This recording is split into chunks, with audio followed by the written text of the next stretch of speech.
business of introducing Sadhguru Jaggi Vasudev, who's been described in many different ways in my profession by people from my profession. We've called you a maverick, we've called you a monk on a motorcycle, we've called you a glamorous, flamboyant guru.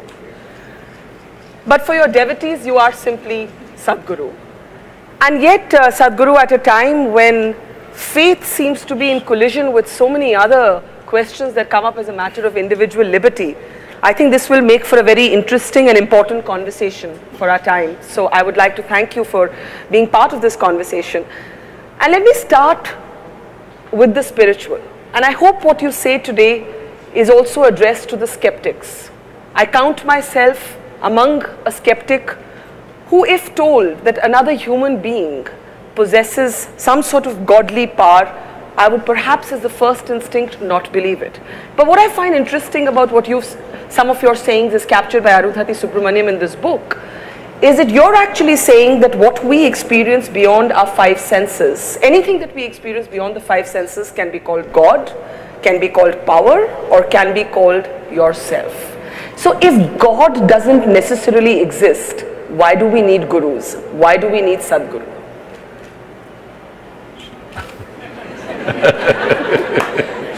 Is there my microphone? Okay, that's good.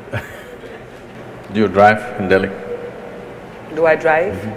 Unlike you, I have a fear of wheels.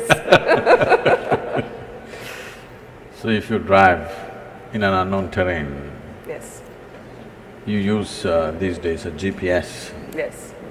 Usually a strange woman will tell you, turn right, you turn right. She says, turn left, you say, turn left. She says, make a U-turn, you make a U-turn. Why? Simply because you're not familiar with the terrain. When you're in an unfamiliar terrain, it is sensible to take instructions. So, are you saying gurus are the new GPS? Not new. Long time ago we've been, for a very long time, way before the GPS came. GPS means what? Guru Positioning System.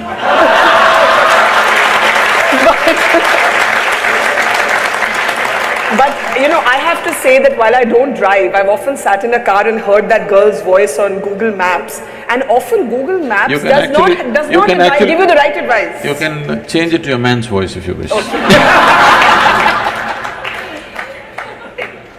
This beginning of this conversation perhaps underlines that you are atypical. You are atypical of what we imagine gurus to be.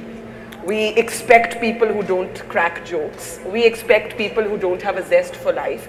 Somehow all of our spirituality has traditionally been centered around giving up, around abstinence of some kind, abstaining from pleasures, from denying creature comforts. Why do you believe that the material can coexist with the spiritual? It's not that I believe, it's only because you have a body, which is your physicality. You have a life within. If you did not have a body, if you're disembodied, I'm not going to talk to you. Yes. Because with disembodied beings, you don't have conversations, okay? I know people… People do talk to ghosts. People are trying to do that these days. Yes. Because they're not in talking terms with the living, they choose the dead. Because you can make the dead speak whatever you want. The living will speak what they want. It's a big problem. It's a very serious problem in a conversation, because I will say what I want to say. But if I was dead, you can make me say whatever you want to say. But because you can do both sides of the conversation. But if your philosophy, or you hate the word philosophy, I know, if your technology of inner engineering, and we'll talk more about that in just a moment, is available to all of us to, in a sense, find strength within ourselves, Sadhguru, then does that mean that the atheist and the agnostic and the skeptic can also embrace spirituality? Is inner engineering only for those who believe, or is it for anyone who asks questions? The previous question is a loaded one, still not answered fully. Yes, I know, I haven't given up on it yet. Coming to this, See, you're putting atheists and agnostics and skeptics together. It's a wrong classification. Atheists and theists are together, they're one kind. Because they both have certainty. Both believe something that they do not know. Both are not sincere enough to admit that they do not know. Yes. This is the biggest problem. The biggest problem in the world is people are still not straight enough to come to a place, what I know, what I do not know, I do not know. Because they have not realized the immensity of I do not know. I do not know is the basis of longing to know and seeking to know and the possibility of knowing. The moment you destroy I do not know, you destroyed all possibilities of knowing. So this is atheism and this is theism. They're not different. They're in the same boat, they pretend to be different. One believes positively, another believes negatively, but they both believe something that they do not know. One person, a well-known person in the country who goes about claiming he's an atheist all the time, one day comes up to me, somebody just introduces me first time. I say, Namaste. He says, do you know I believe there is no God? I said, I don't even believe that.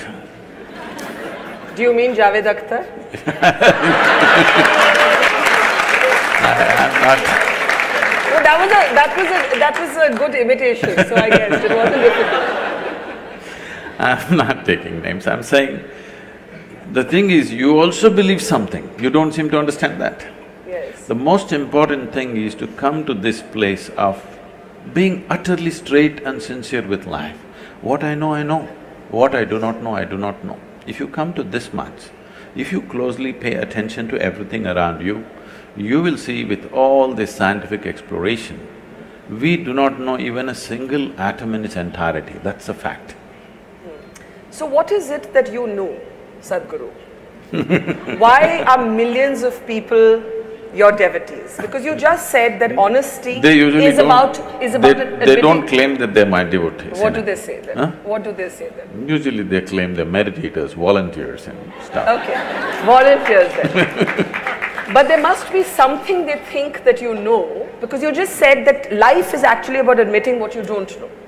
The corollary to that is there are things that you do know.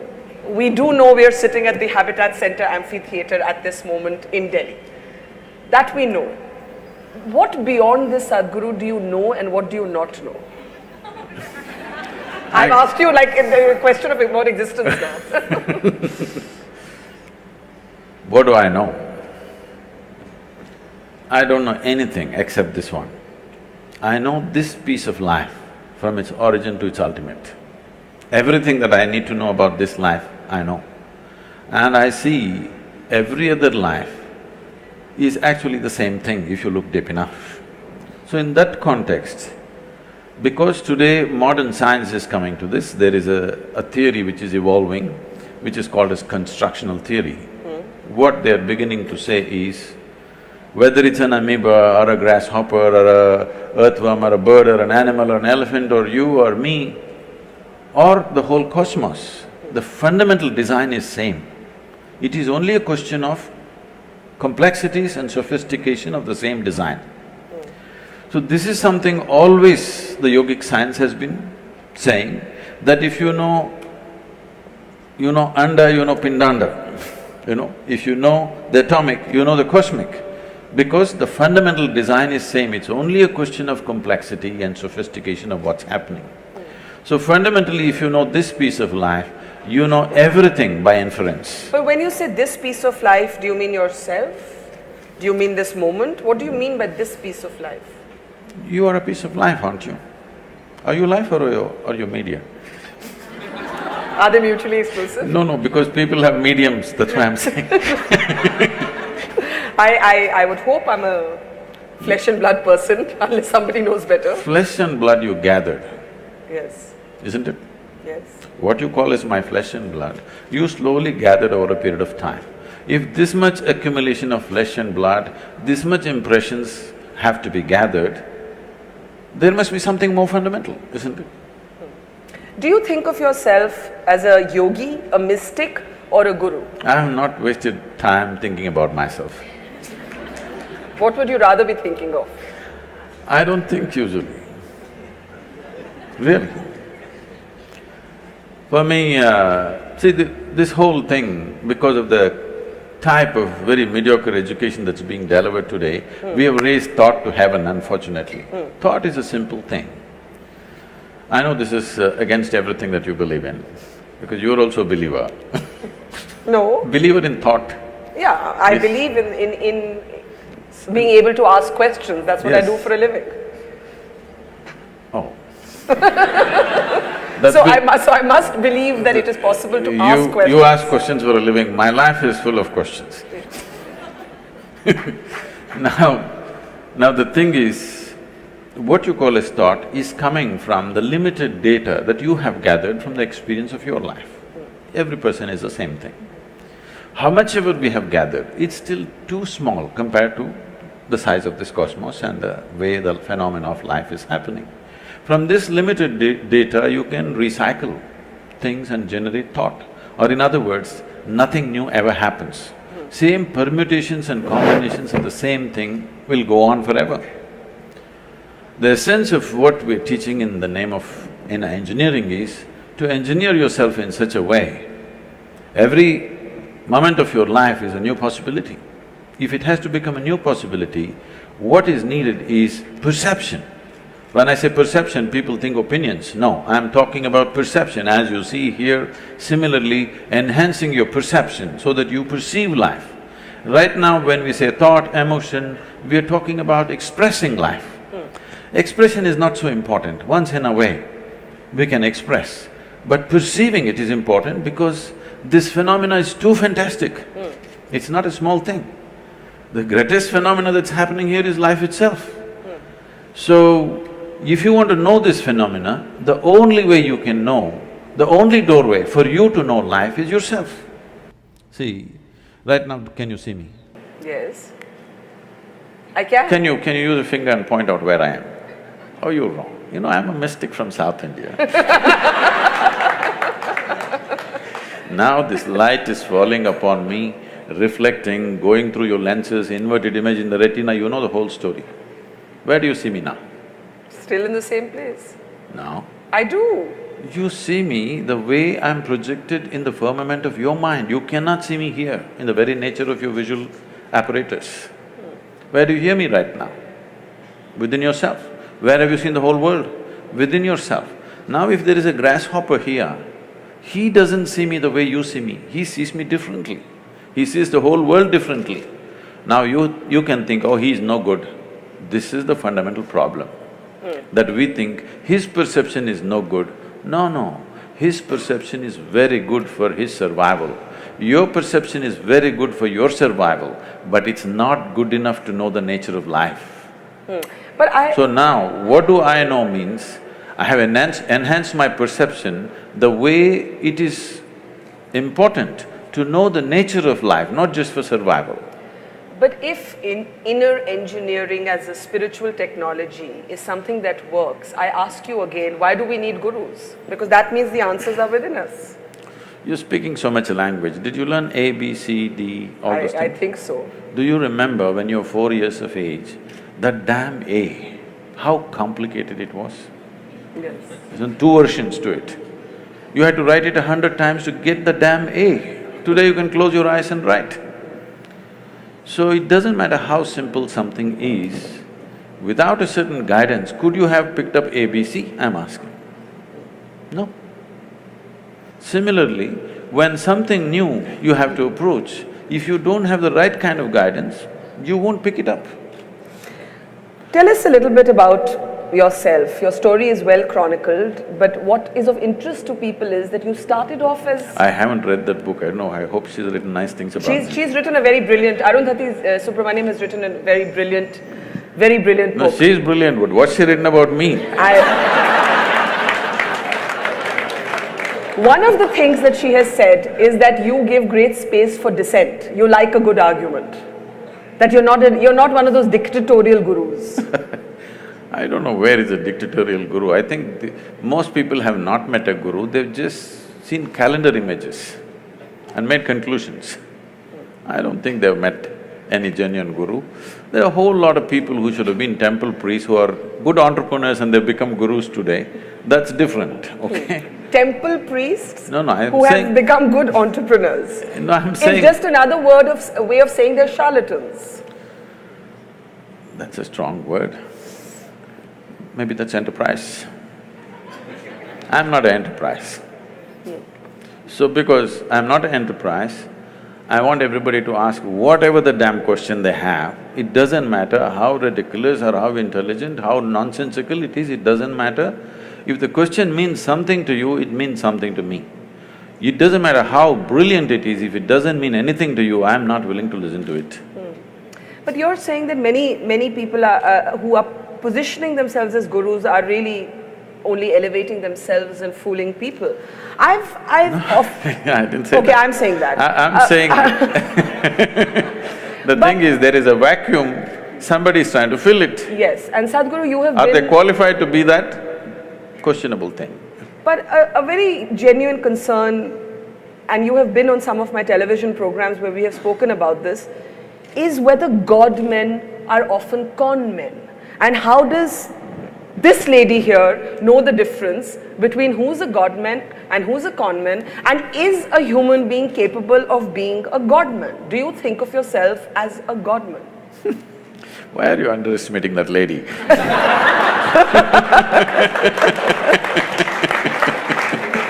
Okay, let it be my question. How do I spot the difference between a God man and a con man if I don't even believe that humans can be godly? I think humans can be brave and wonderful and inspiring, but I don't think that they have magical powers. See, did you ever see God having magical powers? No, I've never seen God. No, then why are you saying he must have magical powers? So first of all, this God-man is essentially a media-coined word. Nobody claims that he's a God-man, okay? Some are goddamn men, that's different. Nobody… I don't think anybody has personally claimed I'm a God-man. I have not met anybody like that. Now, that's another kind of profession, putting labels on everybody, you know. Leaving that alone, what is it? This is a culture, you must understand, this is unfortunately all mixed up today. This is a godless culture, you must understand this. There has never been an idea of a god in this culture. Only in competition with what came from outside, because we saw they could rule us, they were dominant, and we thought we have to imitate their ways, we also started making it up to some extent, not successfully though. Yes, but we know the technology of God-making. When I say technology, we're using the English word God, but that word doesn't exist in India. Here we call them devas. What a deva means is, see, today media is projecting Tendulkar as a cricketing god. It's very appropriate to this culture, because if somebody excels beyond a certain level in any field, he may be a sports person, he may be a warrior, he may be an artist, he may be anything. If he excels beyond what normally average human beings think is possible for them, he goes, they recognized him as a deva and he is worth looking up to because he becomes a guiding light for them. That'll anyway happen, whether you like it, you believe it, you don't believe it, in every field, somebody rises, he becomes the light for the rest of the people. Yes. So similarly in the inner spaces, when I say the inner spaces, the quality of your life is not determined by what kind of house you live in, what clothes you wear, what car you parked outside, what things jing-bang happening around you, no. This moment, how joyful, peaceful, blissed out you are within yourself. Now if I sit here, we are sitting here in the same space, breathing the same air, probably we ate the same kind of food. I don't know what you eat. But if I sit here now with my eyes closed, the way I am within myself, I will not exchange this for anything in the universe. Now, when people see, no matter… the number of things I'm managing is insane. Everybody thinks, Sadhguru, is it possible? You must go crazy someday. All volunteers, over 3 million volunteers, enterprises, businesses, okay, projects, mega projects on the street, all kinds of activity going around the globe. If anybody has to go nuts, it's me, okay? Because all run by volunteers. Run by volunteers means nobody is trained for the job and you can't fire them for inefficiency because they're volunteers, all right? And anytime they come in, anytime and do great things, anytime they'll walk away, all right? And nothing should collapse. Till now, I must tell you this, as we are sitting here, this day, probably little over 300 and odd programs, engineering programs are happening in the world. Never in the last 33 years, one program has been abandoned or has failed.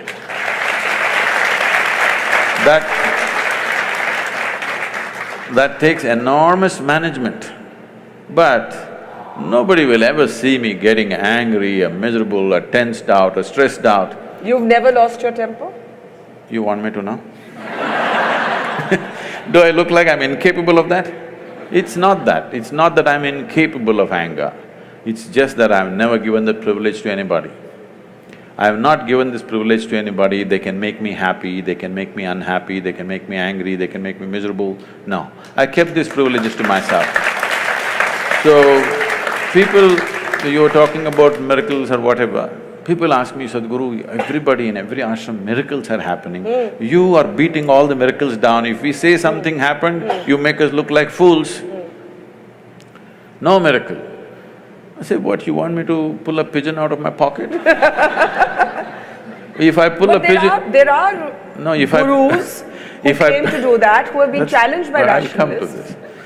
If I pull a pigeon out of my pocket, I have a shitty pocket. And you have a bird. What are you going to do with this? You come to me, I will show you the miracle. I have thousands of people who are working 7 days a week, 16 to 18 hours every day. In the last 2, 5, 10 years, not a single moment of irritation, agitation, anger in their life. This is a miracle. This is a miracle we want to manifest. You don't want a miracle? I agree, this is a miracle. Yes. And not that pigeon. Do you have a pigeon in your pocket? Okay. I told you, I don't like a shitty pocket. Now, you were 13, in Arundhati's book I read that you were 13 when you first quite accidentally discovered yoga. You were children playing at the bottom of a well. That's what the book says. Tell us, how did you discover yoga? Oh. I told that because that's how it happened to me. I said that to her, I don't know how she's written, I have not read it. I said that to her because I want people to understand the nature of the universe is, even if you do for the wrong reasons, you do the right thing, still it works. If you do the wrong thing, even for the right reasons, it still doesn't work. People need to understand this, because the whole world has invested on goodness. The goddamn goodness is killing the world. There are too many good people, and these good people are the biggest problem. It's always a good Indian who wants to fight a good Pakistani, good Hindu wants to fight a good Muslim, good American wants to fight with just about anybody, The more good you are, the more fighting you are. The more good you think you are, because goodness is always in comparison. Don't forget the good journalists who promote these fighting every day on channels. Because your goodness comes by comparing yourself to somebody. If you were alone on this planet, you wouldn't know whether you're good or bad. What we need on this planet is sensible human beings. Little more sense we could do with, isn't it, for sure, in every aspect of life. Engineering essentially means you could have built this structure whichever way you want, but you will have to keep looking up when it's going to crash on your head. Engineering means you put it up in a sensible manner, the way it stays, without anxiety about it. Similarly, inner engineering means you engineer yourself in such a way, you can go through the process of life without being anxious about your suffering. What will happen to me? There's no such thing because you engineer yourself well. Whatever the hell happens around you, within yourself, you are the same thing.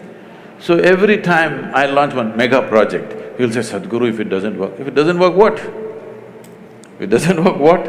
If everything that I'm doing, if nothing works, I will still die blissfully. This is guaranteed. I want to make sure it's guaranteed for every human being so that they can live their life without the fear of suffering. Right now, instead of seeing how suffering should go, people are busy romanticizing suffering. The moment you romanticize suffering, it's very clear, you are not interested in human well-being. You like drama. You've often spoke about how economic leaders are going to be the future of the world. You've been interacting with CEOs. It's rare to find a spiritual guru who's also quite openly capitalistic. Are you a capitalist? What is that? Who believes that wealth creation is for the greater good of people and societies? See, a whole lot of people are attached to poverty right now. Because without poor people, without hungry people, they cannot survive. I'm not one of those. I want to see that 600 million people in this country are postponing their dinner tonight. But we are postponing major decisions on the parliament every day. All right? I'm not a part of that. I want things to happen because I know what it means to postpone a dinner. I don't want that to happen to people. Children are postponing their dinner tonight. Probably 100 million children in this country have postponed their dinner to tomorrow, and that's not a joke.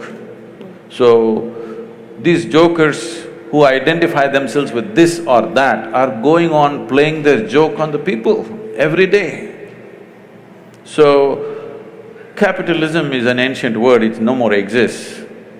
We are talking about a market economy. When only a few families had access to capital, it was capitalism. It is no more capitalism. If you have a good idea and you know how to execute it, there is capital for everyone, all right?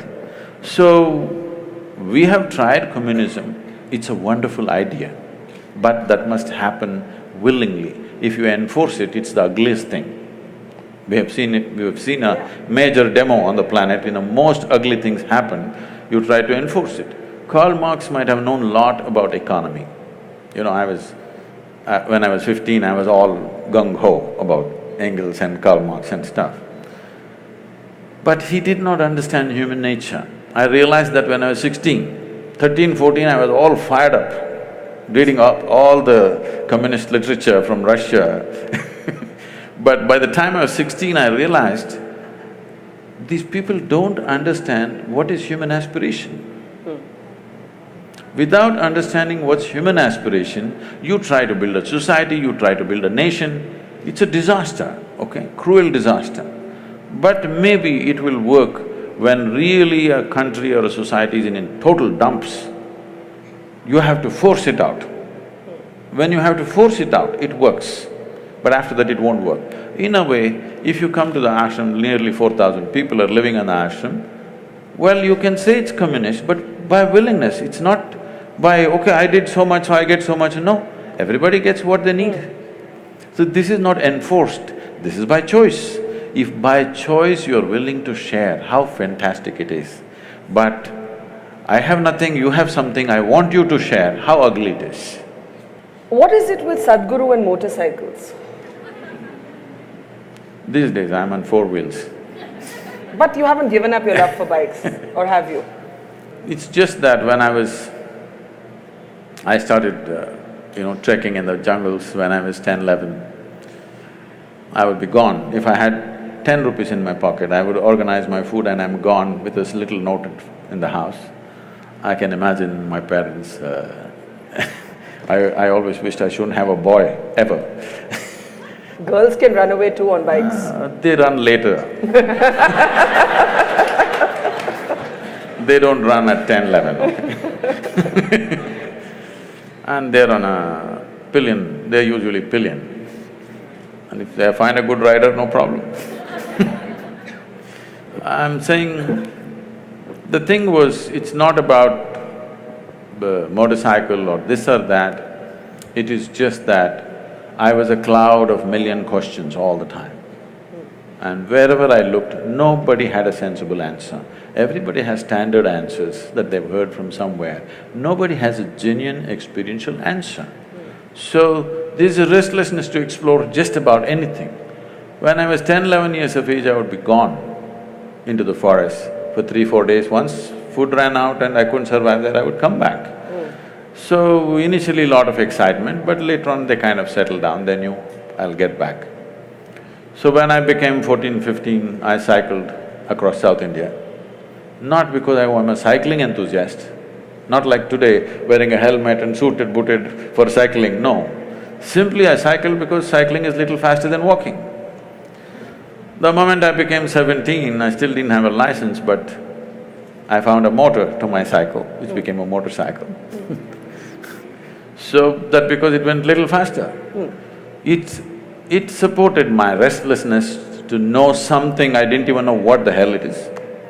I didn't know what I was looking for, but I had questions about anything I looked at. Everything in the universe looked like a question mark to me.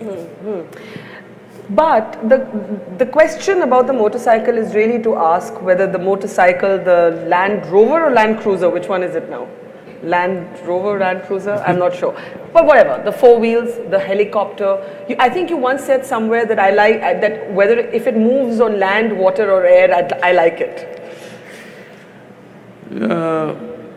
This is not… One thing is I like anything that works, and machines work. Yeah. The more efficiently work, the better they are. And why it's important is, after all, what is the quality of an individual human being? How smoothly and how efficiently your body, mind and everything functions is the quality of a human being, isn't it? So machines always excited me, whether it's a bicycle or motorcycle or because of, lack of the necessary, probably the fitness that I was at that time. I crisscrossed India on a motorcycle. Today it would be hard, so you get into something little more comfortable. But while that makes you a very interesting character to observe, did you ever worry that you'd be labelled or dubbed a rich person's guru? This is the Sadhguru who flies his own planes, who likes his BMW, who likes his game of golf, who likes having a little frisbee match on the Let's come to that. See, the thing is, I wouldn't mind. I even sometimes I ride a bullock cart. Nobody reports that. I love to handle the bulls, and I still drive them sometimes.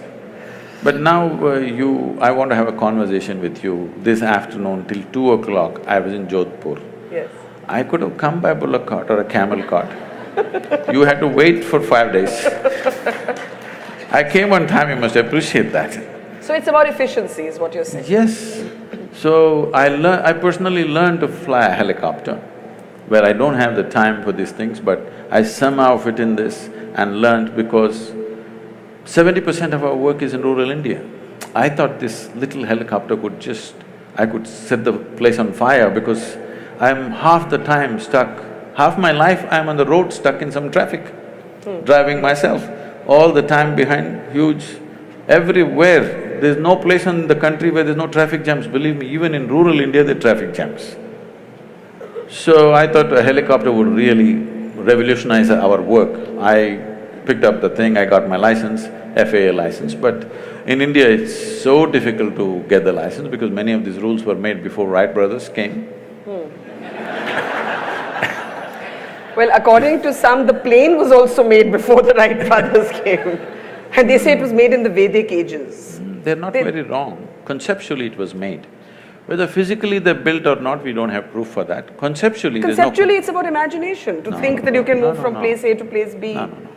You cannot conceptually imagine something entirely. Even if you imagine, you must be able to produce you must understand the principles in some way as to why something flies. Yeah. If you don't understand why something flies, it'll be like that, once it happened, a little turtle, with great effort, climbed a tree, went to the edge of a branch and jumped, fell flat. Lot of pain. Slowly again he crawled up in another 2 days, again up, jumped, fell down, again up, fell down. After a few days, two birds were sitting on the opposite tree. They were talking and they said, I think it's time we tell him he's adopted. All right. So I'm saying, what cannot fly, you cannot make it fly. Yes. People thought in detail as to what can fly, what cannot fly. Conceptually they thought, whether they built or not, we don't know. And I mean, it is an established fact, they calculate the speed of light. Some individual cannot calculate the speed of light just like that if there was no whole scientific culture around him. No individual will just drop from heaven and calculate the speed of light, okay? There must have been a scientific culture, otherwise it won't happen. But we need to understand, there is a difference between science and technology. But there's also a difference between science and mythology. Some things are just great stories, that doesn't mean they actually happened. See, for example, there are images or there are sketches which probably somewhere between 3,000 to 4,000 years ago were made, where it clearly shows a turtle and a round planet sitting on it and going around. Turtle is the best example, best analogy for a planetary movement, because a turtle cannot accelerate. Same speed, he just keeps going. So a round planet on a turtle is the best way to describe how a planet moves around. And the very word for geography in this country is Bhugoal, which means it's a round planet. So it is not because of Galileo we know it's a round planet, we have always known. How do we know? We can't know just one scientific fact and not know the other aspects related to it. So this thing about anything Indian beating it down is because one thing is that culture has evolved because half the people, their brains are in Greenwich Mean Time. They've still not gotten out of the 1948, whatever happened. We struggled for independence, we came out, not just to send them out, but to be who we are. So that problem is still there. And now there are upstarts who claim all kinds of things. There has to be an even balance, not beating down this or pumping it up in an unrealistic way. But you cannot deny Indian mind has thought about things that nobody had thought about in those times. There is no question about that. But there is a distinction between science and technology. Science can evolve because of certain intelligence. Technology needs material, manifestation. Now we are trying to claim technology, which we should not. If we just focus on science, many things will be attributed to India for sure. We live in times when faith and spirituality have become very inflammable. Don't put them in the same basket. Okay, let's talk about faith first. We live in times when faith for certain has become a very inflammable, easily politicized conversation. If faith should have been personal today, it's not. Today you actually have decisions taken in the name of somebody's faith being injured. So, you mentioned food right now. I read somewhere that you said there's nothing religious about the act of food, just eat what you like. No, I Eat didn't say that. what's good for you? I said eat what's good for you. Okay, eat what's good for you. It's a very different thing. Okay, I correct myself. Eat what's good for you. But today we have a highly politicized conversation around banning beef in the name of faith. It's definitely not good for you to eat it. Beef or any meat? I'll come to that. Finish. Okay, so I'm offering that as one example of how I see a politicized conversation taking place around faith. How do you reconcile the faith of a large number of people with questions of individual liberty? I know I have read that you like books written by Salman Rushdie. We were the first country to ban him again in the name of faith. How do we reconcile faith with individual liberty? See, it's always been said, faith moves mountains. Yes, but it freezes your mind. But the greatest crime you can do on this planet is to move a mountain. You should not move a mountain, it should be where it is. It is not just dropped from somewhere, it's grown because of various forces functioning in a particular way. Phenomenal activity has happened to build a mountain. You should never move a mountain. But people with frozen minds always want to move a mountain. Okay, having said that, when we say faith, it's an import for this culture. We have never had faith in this culture. You must look back little beyond 1,000 years since we've been under occupation. Here we have been told always, your life is your karma. Karma means action. Whose action? Your action. So, what we are saying is, your life is entirely your making. There is no someone sitting up there and managing this for you. This is entirely yours. But For every action that you perform, whether physical, mental, emotional, energy-wise, whatever kind of action you perform, there is bound to be a consequence. If you're ready for the consequence, do whatever. If you're going to cry about the consequence, control the action right now. Based on this, now you came to food. See, the food consumption has been looked at very carefully in this country. If you just bring this back, the world will be healthy, do you understand? Here we have identified different type of people, what they should eat. If you're doing menial jobs, how you should eat. If you're doing trading, how you should eat. If you're into spiritual process, how you should eat. If you're into education, how you should eat. Why this is each person needs a different type of building of the body. You want to run 100 meters next to Mr. Bolt, what kind of food you should eat? You just want to work in Delhi, what kind of food you should eat? You want to think in a certain way, what kind of food you should eat? For all these, we have very clear prescriptions. Now, when it comes to food, what it means is, we are taking another life, whatever that is, it may be plant life, animal life, whatever. You're taking another life, ingesting it, and you have to make it your life. That's the whole thing. What is your life, what is that life, if you look at it? All life on this planet is coming from the earth. This body is also the same soil, this is also same soil. If there is a earthworm, that is also same soil. But see how it has become, how this has become, how that has become. If I give you… you like a mango or a banana? Mango. Mango. I know, you're ruling the state right now. Now, if you eat a mango, this mango becomes a woman in you. If I eat a mango, the same mango becomes a man in me. If a cow eats a mango, the same mango becomes a cow in the cow. Why is this happening? There is a certain information or software in you. Whatever you eat, it transforms it into a woman. If I eat, it transforms it to a man. If a cow eats, that becomes a cow. So, every life is happening the way it is happening because of a certain dimension of information, or in modern terminology, let's call it software. There is a certain software, which is an arrangement of information. Now, the idea is to eat as simple a software as possible. If you eat that kind of life, which is a very simple software, your ability to override that software and make it entirely a part of you is very good. As that software gets complex, more and more complex, your ability to integrate it goes down. So especially if it's a creature which has some sense of thought and emotion, if it has emotion, then you should not eat it.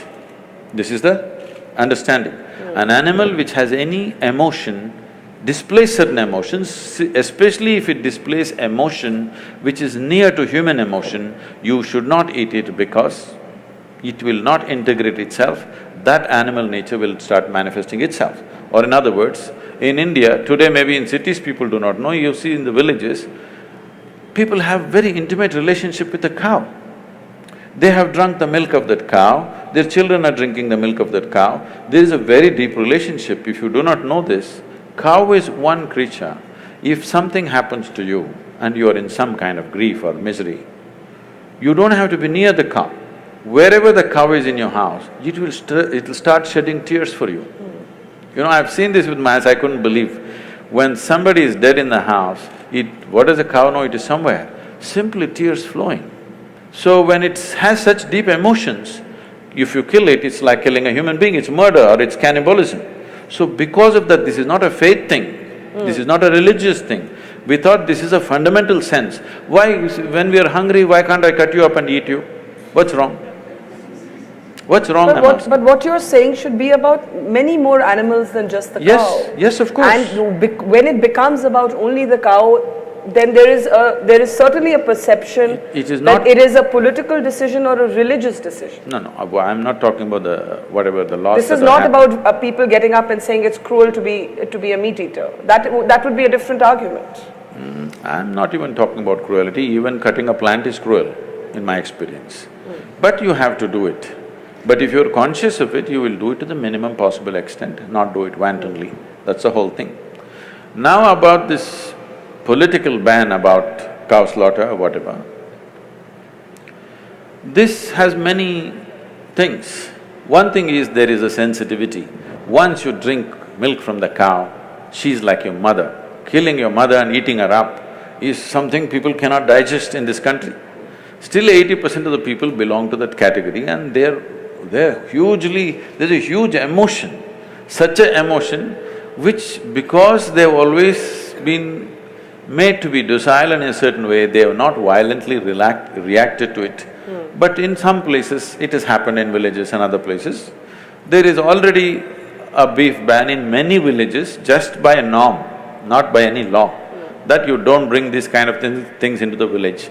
I am not saying you must ban it or not ban it, I am saying the sensitivities of your population, without considering, you can't go do this blatantly. Because it is growing, it's becoming a growing business. India is becoming a major exporter of beef. Yes. That's not right.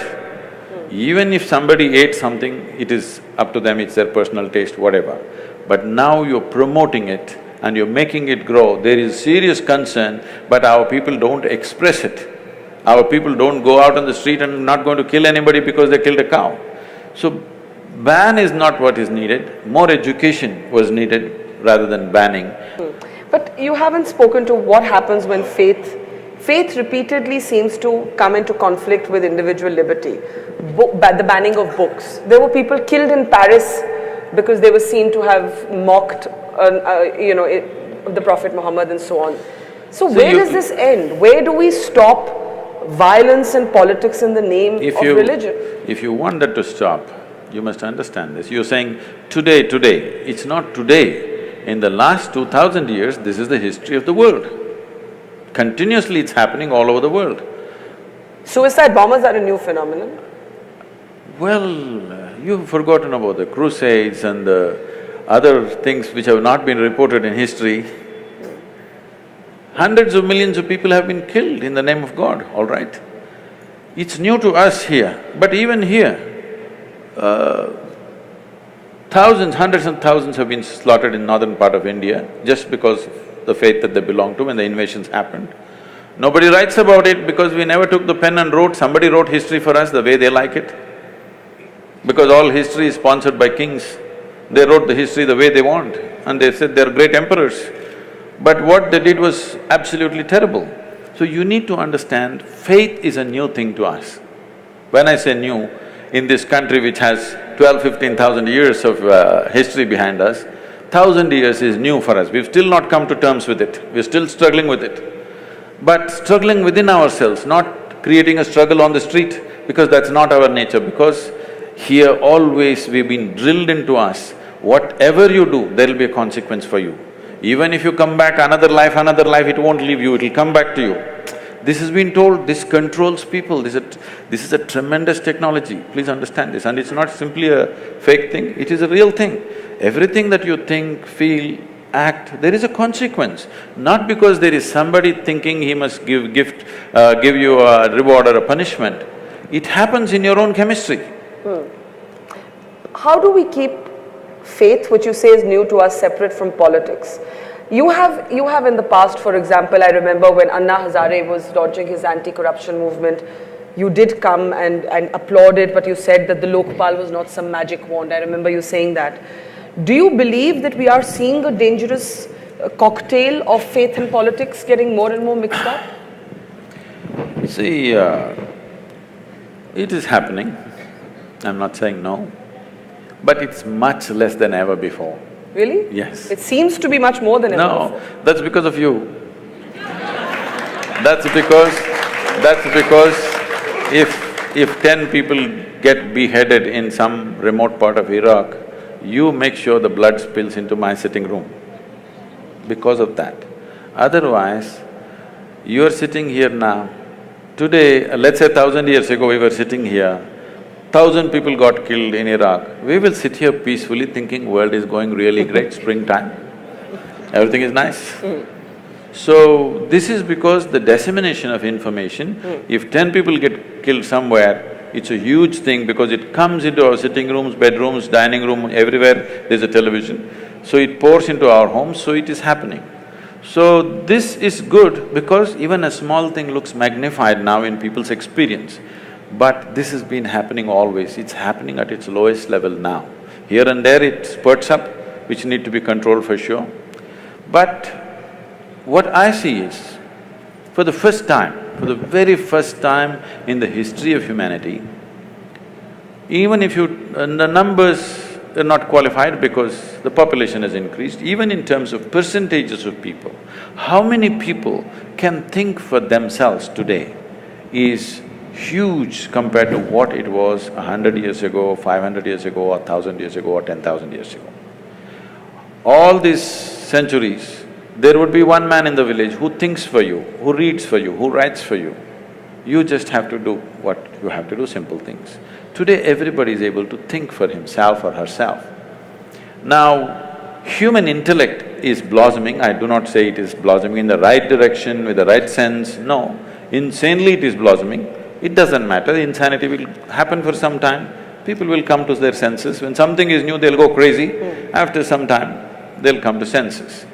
Once human intellect blossoms sufficiently on the planet, then this looking upward for well-being will not make sense, believe me. Right now, from looking upward, slowly the world is tilting. In pursuit of human well-being, people were looking heavenward. Still many are, that's different. But a whole lot of people have started looking outward. So if you look heavenward, hallucinations will happen, wars will happen. Because my heaven and your heaven different, you know. Yeah. None of the heavens have anything for women, you better know that. I'm definitely going to hell. Anyway, so you believe in heaven and hell? I was being facetious. Let me finish this. I was being facetious. I don't know if there is That's somebody fine. up there. That is fine. Is it a force? No, I'm is saying it an energy? Is that this thing about looking heavenward is slowly going away, and in pursuit of well-being, people are looking outward. This is ripping the planet apart. Human pursuit of well-being is just destroying the planet. Now, the fundamentals of what we are transmitting, the fundamentals of this culture, which is essentially rooted in the yogic culture, what you call as Indian culture or Hindu culture, is essentially a pure yogic science. In the form of culture, it finds many colors and distortions, which is what you are seeing as a Hindu culture or Indian culture, whatever you want to call it. But they're not interchangeable terms. Why? Because we're a multi-religious country with many different cultures. I want you to understand, the word Hindu does not signify a religion. You ask them, do they worship one god if they're Hindus?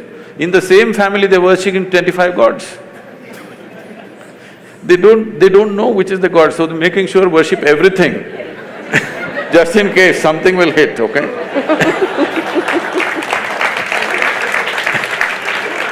Now, the word Hindu means the land between Himalayas and Hindu Sagara. This land, this subcontinent is Hindu.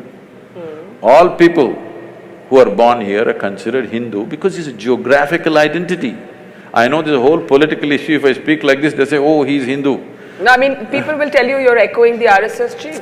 I don't know what he said, I'm not… He said all Indians are Hindus, and there was a huge political outcry over that. Okay, all Indians live between Himalayas and Indian Ocean. That's okay. Those who want to jump into the ocean… If you live… see, this is a dialectical culture, it expresses things in a certain way. Between Himalayas and Indian Ocean, if you live, you are a Hindu. If you jump into the ocean and cross, you are a Lanka. So, I don't know what is the struggle about this.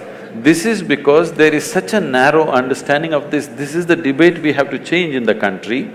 Because somebody has absolute belief systems, we are trying to compare that to a culture where there is no such thing as belief.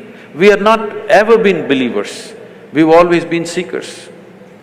This is a land where the highest value has never been God, always liberation, mukti. Freedom is the highest goal, God has never been the highest goal. So, you put this in the same box as something which just believes this is it or you're dead. Unfortunate. That's not the way to look at it. This is what we have to bring back. If we really value human freedom, you must bring back this seeking for liberation. I want to be free, not just from others, but from myself and my God and my heaven and everything.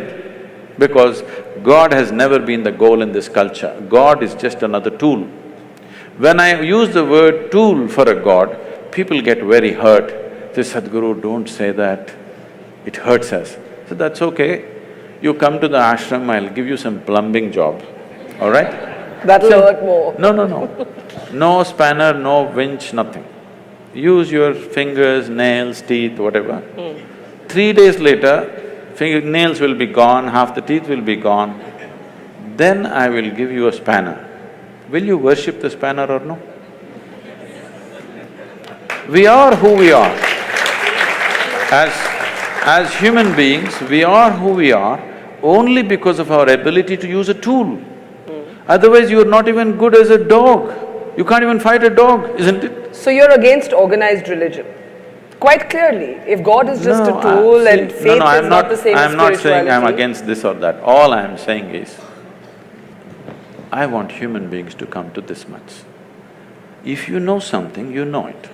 If you don't know something, you don't know it. Everything that you do not know, you believe. This is a dangerous thing.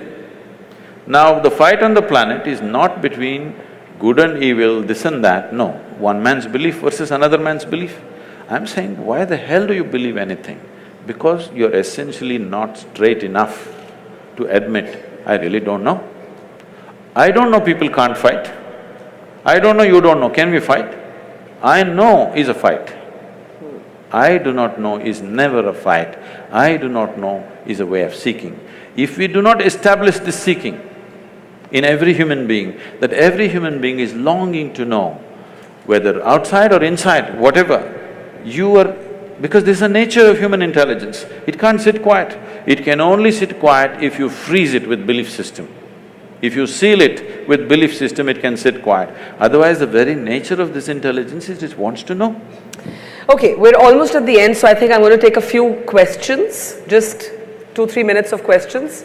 Seeing lots of hands go up. The lady behind you, yes, please. Sadhguru, in one of your videos, you say that the problem with the world is that most people lack the intensity. Most people lack the necessary intensity. And then you say the way is dhyana. So intensity is more associated to fierceness in personality and dhyana is more associated to calmness. So they are somehow counterintuitive. Can you elaborate a little? People think peace means rest in peace. Because their idea of peace is death.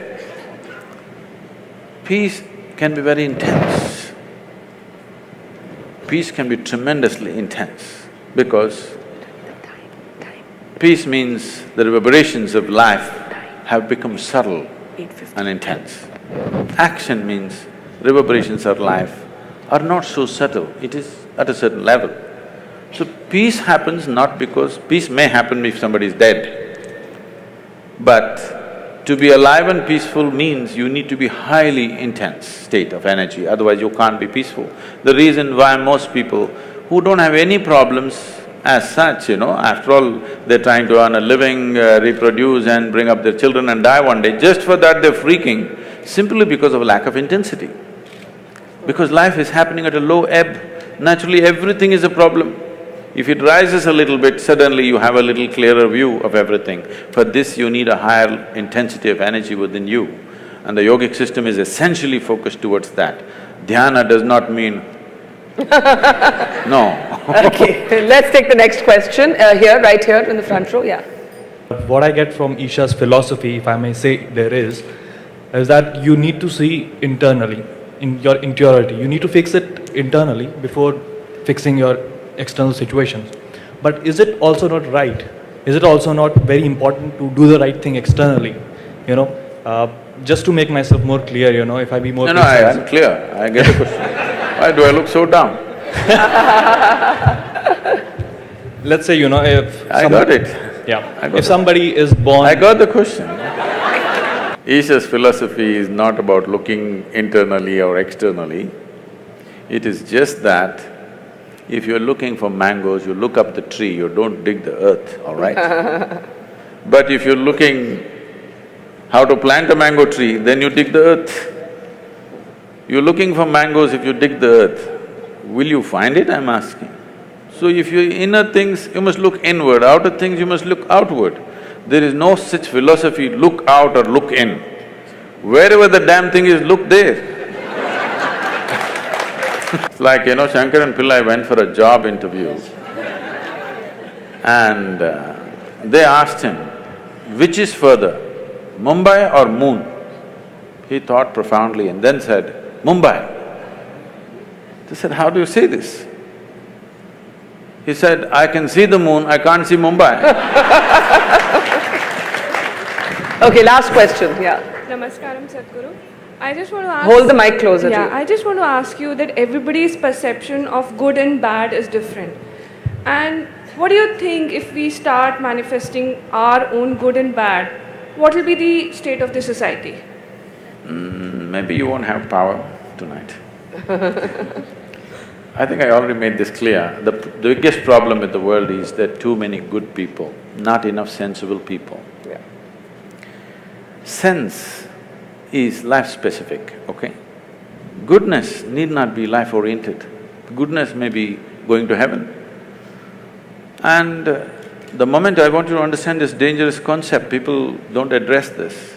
The moment you believe, suppose I believe there is heaven and it's a beautiful place and you can live in the company of gods, should I send you there today or no? If I really care for you, I'm saying. Yes? If I really care for you and if I believe there's a great place, should I send you there or not? This is a dangerous thing, do you understand? If you stretch it to its logical end, it's a really dangerous thing. The moment I believe there is a fantastic place up there, I really love you and I want you to go there, Yes. Okay, let me just end by asking you something that we haven't spoken about and then I'll hand it over to Chiki. You said you love machines. I didn't say I love them. Okay, you like machines, or they're useful. They work. Have our lives been overtaken by gadgets? Not mine. No? Definitely not. I use all the gadgets, but they don't overtake me. These are fantastic things in our life. Things…